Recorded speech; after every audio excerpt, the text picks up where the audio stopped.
We might be too young to have a spotted cow, but we are both diehard Packers fans. I could talk about this for hours. He was my legend. He was my quarterback one. Taysom Hill, forever in my heart. We have a kind of a reputation of being the young and diehard fans. How is that, Dr. Pepper Taysom? Amazing. Okay, good. Let's keep it under 25 minutes, all right?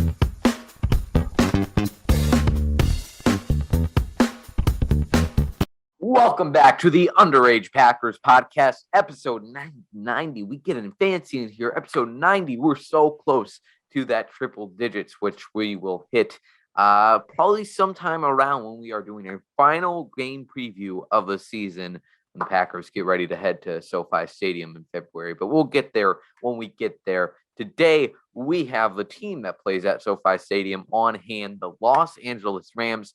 Me and Big B, we got some stats. We got some nerdy research to do to give you a great preview of Week 12 against LA.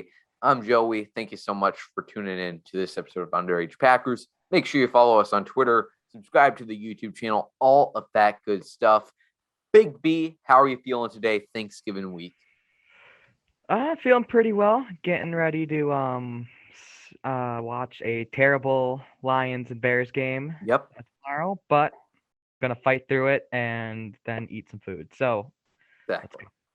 Yeah, outside of Lions, Bears, though, who are the Cowboys playing again? The Raiders. Raiders. Okay, that might not be bad. And then Rams or Saints, Bills. So that's not too bad of a lineup there. Especially because it does kind of suck though that Bears Lions is the 12 o'clock game, because that's usually the time, like the 2 hours before dinner is ready, and you just like that's the time when you have to talk to people, and you're like, there's really not much going on with Detroit or Chicago. Yeah. So Yeah. also, before we get into what we have on tap today, I saw Zach Cruz. He tweeted out there that he wants Lions Packers. He wants another Packers Thanksgiving game next year. And the Packers haven't had a Thanksgiving game in quite a while. The last time might have been the embarrassment against Chicago on the nighttime. But Big B, what are your overall thoughts? Let's hear your thoughts on Packers Thanksgiving games. Well, not a big fan. I don't like Packer games during holidays because that pretty much ruins my holiday. Yeah. Because I want to be home alone in my room watching Packer games, no matter what game it is. So it just ruins the entire day, and I just hate Packer holiday games.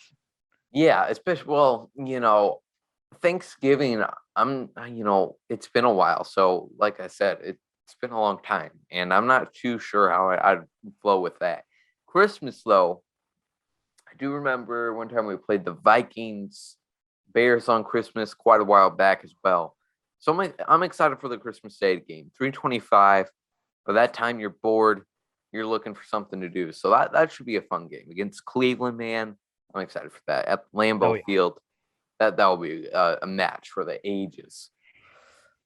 Okay, now let's get to talking about the LA game and also the game that went down this past Sunday in Minnesota, US Bank Stadium, as the Vikings beat the Packers 34-31, a heartbreaker. And a lot of Vikings fans, they were getting really angsty. They were really throwing some jaw punches in there because all week, Packers fans deservedly talk their trash.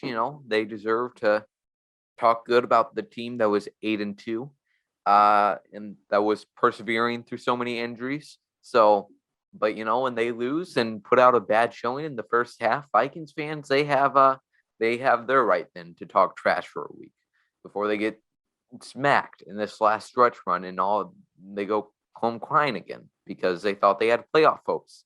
Those poor little kids in Minnesota, they get lied to every single year. Or once they make the playoffs, they just, sometimes make a run into the NFC Championship game, and then their traitor of a quarterback throws an interception at the last minute, or they get beat by a backup quarterback. Foles. All right, I hate the Vikings. All right, but I see. yeah, And so wasn't the best of showing for the Packers in the first half, but in the second half, and really kind of right when there's a moment that you can identify in a lot of games, especially with Matt LaFleur's tendency, there's a moment where you can say this could be a back-breaking moment. This is their backs are pinned against the wall right now. They either got to do something here or the rest of this game is going to continue to go downhill. And that moment for me was kind of right in the middle of the second quarter. Uh, two bad drives. I think they go 3 and out again, and they're down, what is it, 17-3, something like that? I don't know. They're down by 2 16. I think possessions. it's 16. I think. Yeah, Wasn't something it like that. Anyways, 16, 10 or something. I don't know. yeah, whatever. It doesn't matter. That back-breaking moment that they go out there and they score a touchdown. Aaron Rodgers turns on the gas, and we're looking good in the neighborhood. But then third or fourth quarter, once again, Aaron Rodgers is playing great, and then has a great touchdown to MVS on a one play. And it is in the back of your mind after that play. It's in the back of your mind, but you're like, who cares about it? Because they just scored a touchdown. 10 seconds ago, we thought this game might be over if they don't do something here and they got to have a long drive. And now they just scored a touchdown. But it is in the back of your mind. Okay, did they score too early? And then Kirk Cousins throws an interception to Darnell Savage. The ref said it was incomplete. They said there was somehow conclusive evidence to turn it over from the original call, which was baloney. And now we're sitting here recapping a Packers loss. Digby, what are your some of your thoughts on this game? Well, since you're talking about the Darnell Savage interception, I might as well start there. Yeah, pretty much the same thing as a Kevin King interception for Seattle. It was that one hit the ground too, and they said it was an interception. So, but that was Minnesota's home refs that got paid off. So that's besides the point. But otherwise, great second half from the Packers.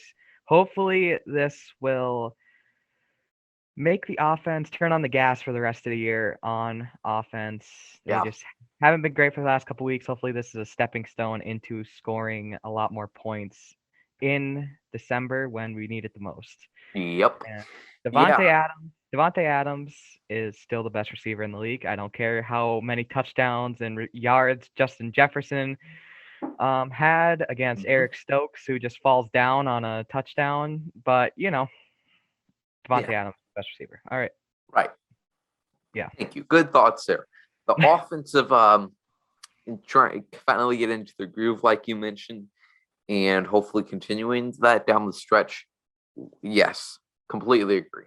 And that's what I've really been searching for. And that's why it completely sucks that we lost this game more than usual because the offense really did something like played better than they had all season. But when you don't play good for a majority of the first half, you're going to lose most of those games. And then, some mistakes by the defense as well. And, but yeah, the offense finding their identity, trying to establish one at least, because they're obviously a shadow of their 2020 selves.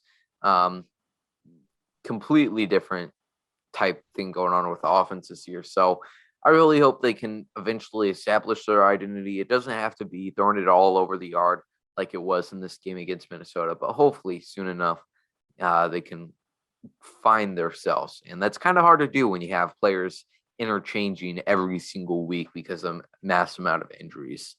Yes. And that was also the first time we scored 30 points since the 49ers game. So that's been a very, very long time. Oh my God. That's crazy. Mm-hmm. We're still hovering around though, like that 24 range, just like only 7 more points than 24 this week. So we'll return to that 24 point eventually. Oh yeah. Switch back over to the defense. You and I both touched on it a little bit. Eric Stokes and Kevin King not having the best of games. And so Eric Stokes, he makes his mental errors, really disappointing. I think they were both bound to eventually have a bad game from the streak they've been on. And going up against two great wide receivers, was certainly going to be a challenge. I'm not sure why Rasul Douglas wasn't over Kevin Keene on Adam Thielen early on in the game. After Thielen's touchdown, though, where Kevin tried to give him a classic Kevin Keene shoulder tackle, then they told Kevin to get out of there. But yeah, I want to talk a little bit about Kevin Keene. No boy. And somebody said to me, a wise man said to me, I think you care way too much about what happens on Twitter. And I didn't take it as an insult, but I was like, and I kind of thought maybe that's a good point. And I know that's a good point. I know it's true. And I certainly envy our friend Oz Osborne all the way out in Colorado. And I make fun of him because I'll mention him on something on Twitter, or he'll just reply to one of my tweets from like 3 days ago, or he doesn't see the tweet I mentioned him in until like next week. But I envy his ability to not be addicted to Twitter and care so much about what other people say. But how this relates to Kevin Keene is that once Kevin allowed that touchdown and made a few other errors in that game, people were so excited. Packers fans were so excited that one of their players were playing bad.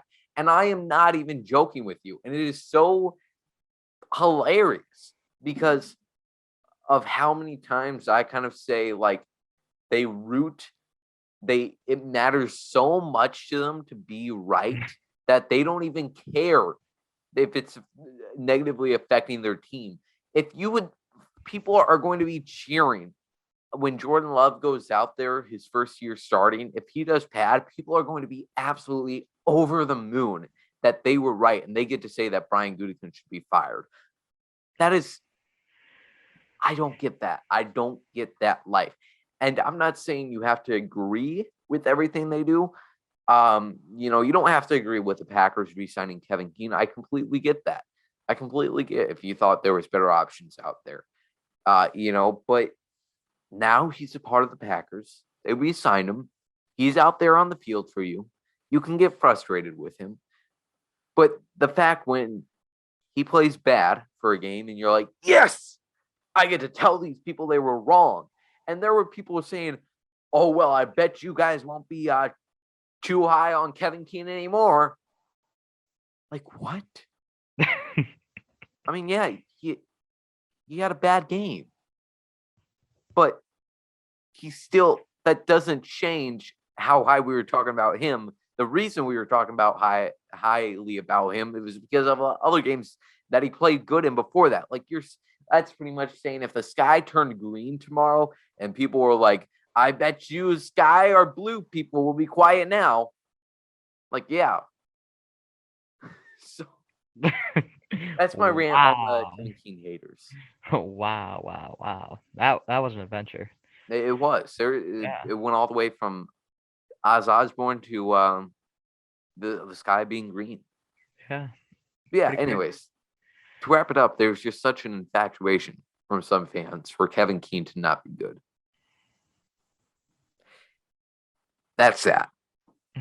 I'm sure we talk about Kevin Keene a lot for many different reasons. Okay, somebody else who played bad though, and that is Mason Crosby.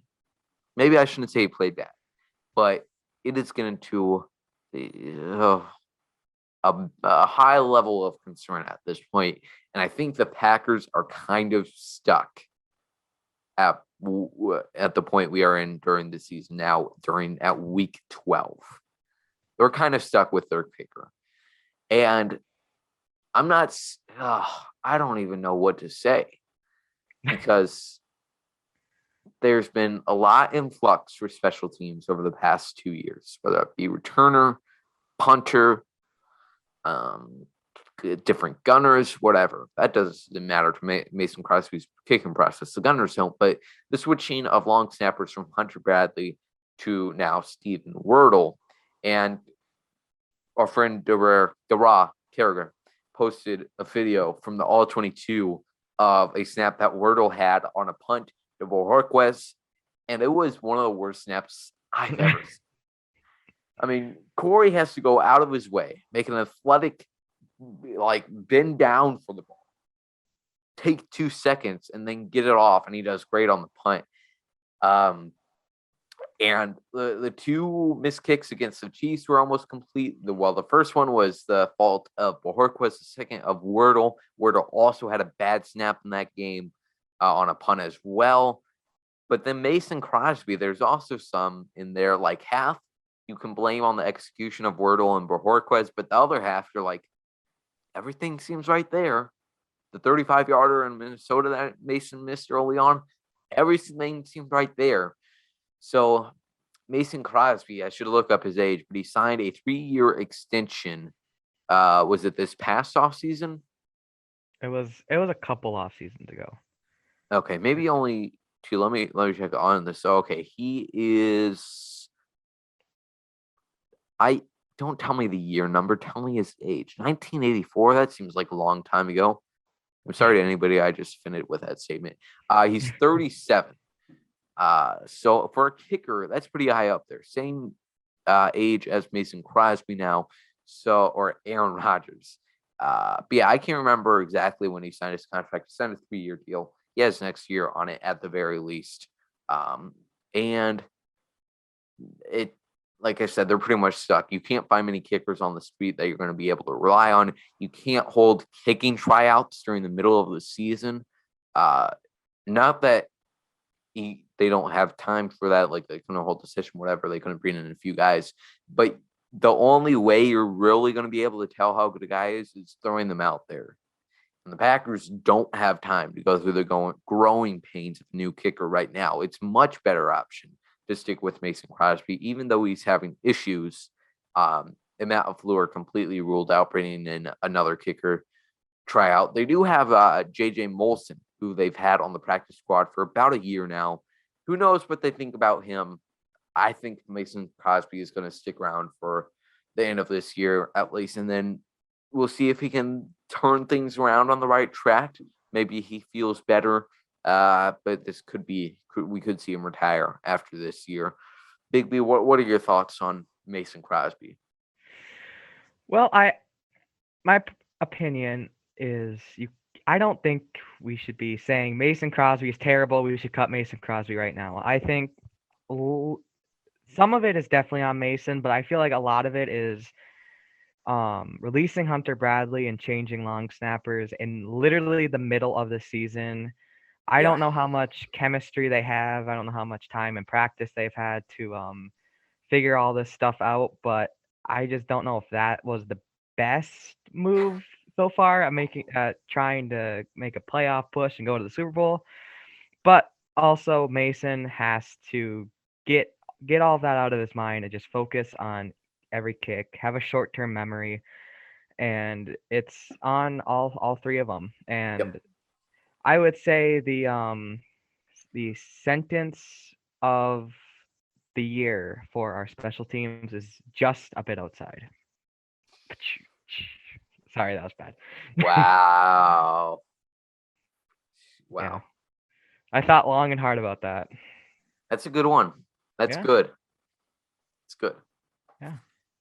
Oh, everybody just clicked off. So yeah. We're not talking to nobody.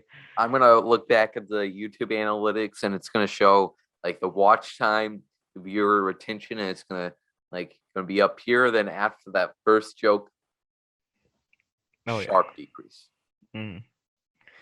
Yeah, that's all the special teams talk I can handle for a day.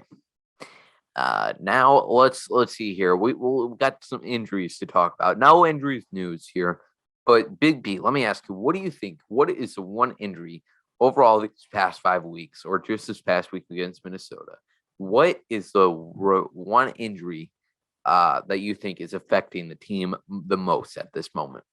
Malik Taylor being hurt. I almost just spit my water out. I was hoping you would. Is that your answer? Yeah. All right then. Okay. I will go with Elton Jenkins already. I'm already making that statement. That's a pretty good one. Yeah, and it's especially in combination with David Bakhtiari and Josh Myers out. But Packers losing Elton is not only losing their left tackle, but it's losing their center, their guard. So that's not good. Yeah. Miss Elton. The injury that affected the team the most in this game, though, was Rashawn Gary. For the pass rush and the secondary as well was affected by the lack of pass rush from Rashawn not being there. Preston Smith had a great game, though, but still, Rashawn being out really hurt the team this week. Yeah, you don't know how much you need him until he's gone. Right, for sure.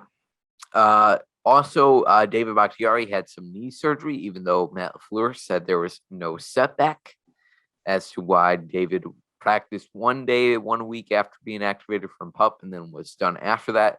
Still does look like we're still pushing that train along, still moving along for the post. We'll hope that it will turn later this season. And then one positive thing I want to talk about injuries. Take as much positive as you can from the mass amount of injuries Packers are facing right now, is that it's kind of given some depth guys some valuable reps here. And I'm not saying this for the development of those players, draft and develop, whatever. I'm just saying it because they're probably going to have to get some extensive playing time later down the line and then the playoffs. So if this offense has to go out there with Equanimeous St. Brown, Josiah DeGuara, Patrick Taylor as our offensive weapons, and all right, let's get those guys going right now, get them experience so we're not thrown out there in the divisional round of the playoffs. So that is what it is. And all those three guys, Patrick Taylor didn't get many opportunities, but Josiah DeGuara and EQ did both play some pretty good games against Minnesota. Shoot, even AJ Dillon didn't even get a lot of opportunities because Matt LaFleur won't run the damn ball. Like, I don't get why he doesn't run the football. It just blows my mind why he just doesn't run the goddamn ball. I already had a rant about this, so yes, you did. Yes, stop. I am yet to edit that video, so I have to experience that once again. Oh, good. All right, so that's all the injuries we want to talk about today. Now let's talk about the NFC, as the Packers are the number 2 seed currently in the playoff race. I'm so excited for playoff race time. We are just getting started on playoff race talk here. After Thanksgiving, it really speeds up and things really start to shake out. But it really does go down to the wire, though, because Packers, they didn't get the first seed until week 17. Their week 16 game against Tennessee was pretty much didn't count against the standings at all. But here we are. Packers pretty much have their division locked down unless Minnesota continues their success and the Packers drop 3 or 4 games here down the stretch, with 4 of the 6 games being at Lambeau Field and one of those being against the Detroit Lions, So I don't see that happening. Packers pretty much have NFC North locked up. I don't want to say it for sure, though, or else I'll end up on some Vikings montage of them winning the division and all the Packers fans claiming victory. Yeah. Right ahead of the Packers is the Arizona Cardinals, who the Packers have the half game tiebreaker over. So the Packers currently a half game behind Arizona. Behind the Packers would be Dallas in the 3rd seed? Yes. Dallas or Tampa Bay. Doesn't really matter.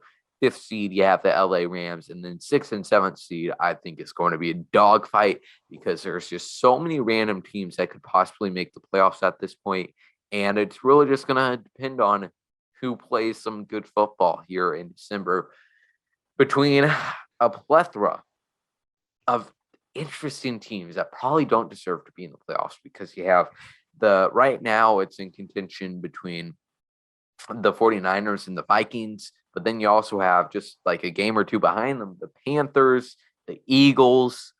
I need to pull this up. There's maybe even the Giants. Who knows at this point? There's so much that could happen in the NFC wildcard stuff. The Saints as well. So who knows? Who knows what happens in the NFC wildcard?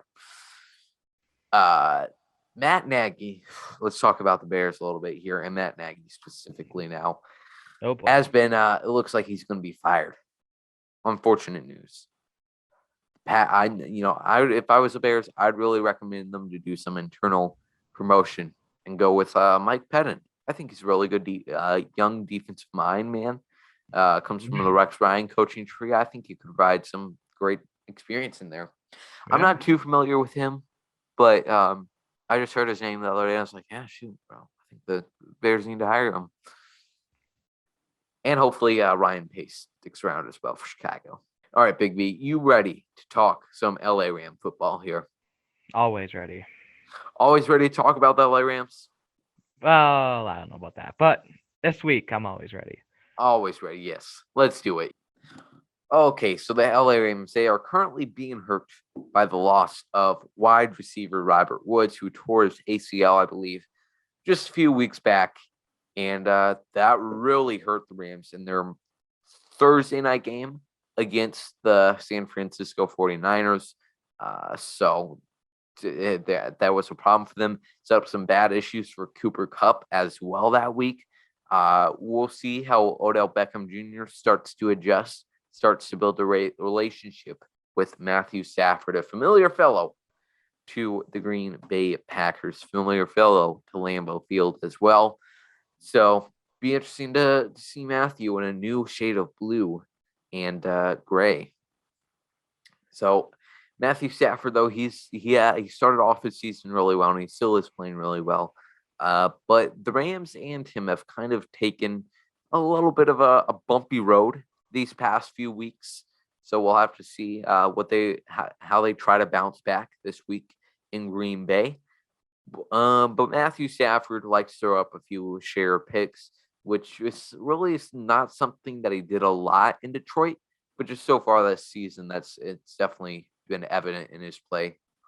Also on the Rams offensive side of the ball, and then we'll move on to their pretty good defense, talented defense. Their interior of their offensive line has been exposed recently. And Big B, you know who likes to eat up some deteriorated interior offensive line on the Green Bay Packers? Here, let me think. Big Dean Lowry. Dean Lowry. Oh, okay. Wrong guy? Thinking of that. Oh, come on, it's Dean Lowry, though. It's Dean Lowry, though. I mean, it's Dean Lowry. I don't care what you said. I guess I'll only take a half point off there for you. All right. Correct answer is, Kenny Clark. Dude, in the first quarter, before the Vikings had any method to try to stop him, he was unstoppable. It was fun to watch. So it was. A few weeks ago, Jeffrey Simmons for the Tennessee Titans had 3 sacks.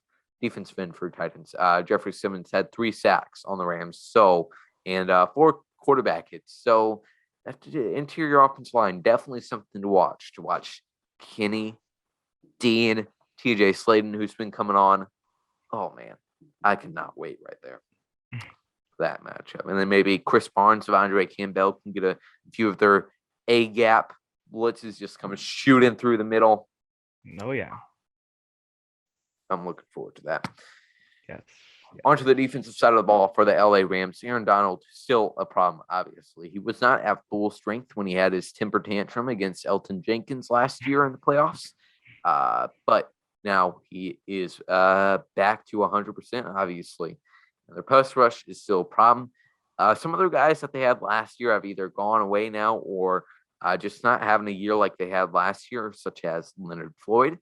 But pass rush for LA is still going to be a problem. They currently have the 7th ranked defense. But the biggest problem for LA at the moment right now is their cornerbacks not named Jalen Ramsey.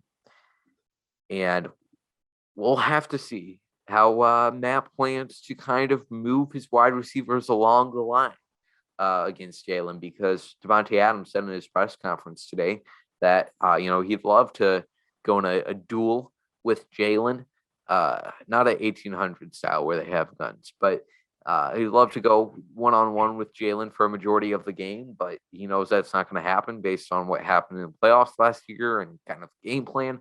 So outside of Jalen, their cornerbacks in LA are not the best.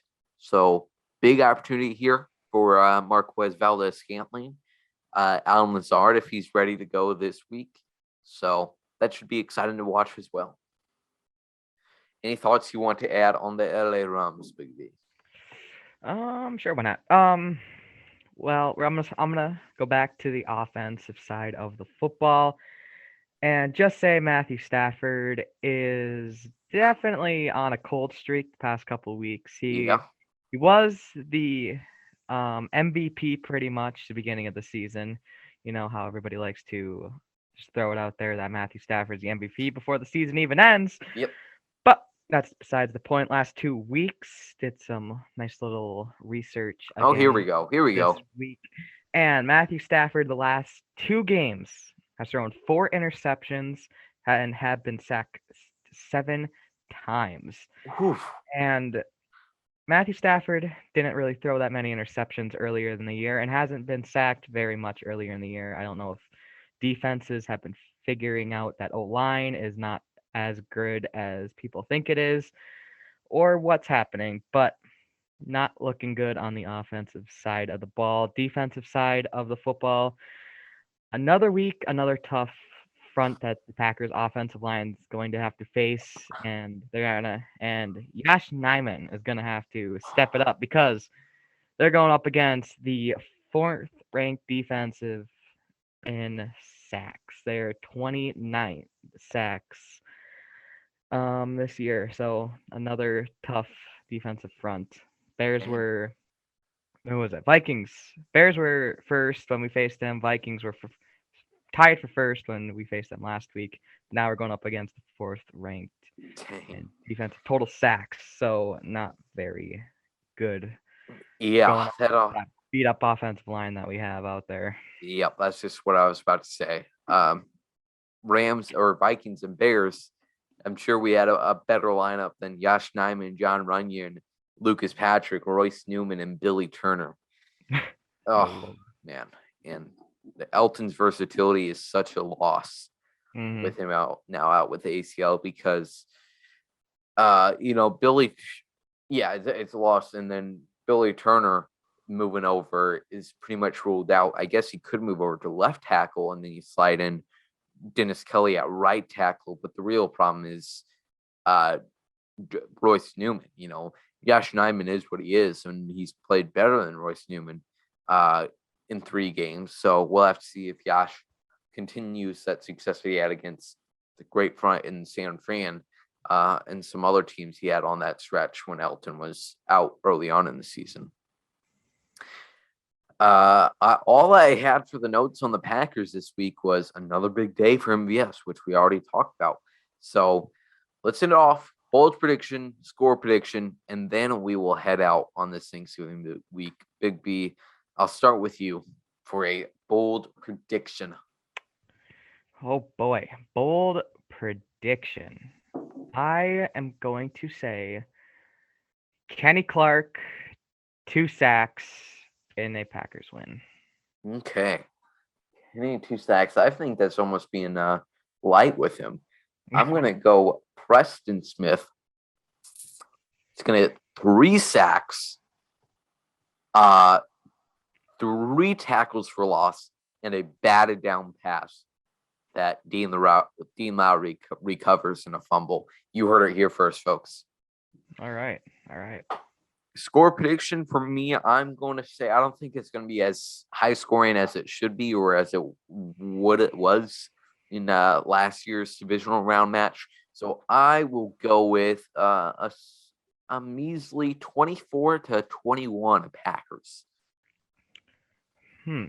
All right. I'm going to say 27-24 Packers win.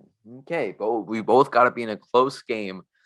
NFC West, NFC North. It's going to be a good one. Should be an exciting one. A very highly anticipated matchup here. Well, we appreciate you watching this episode of the Underage Packers podcast. We hope you had a great Thanksgiving week. Pigged out. Had some good food.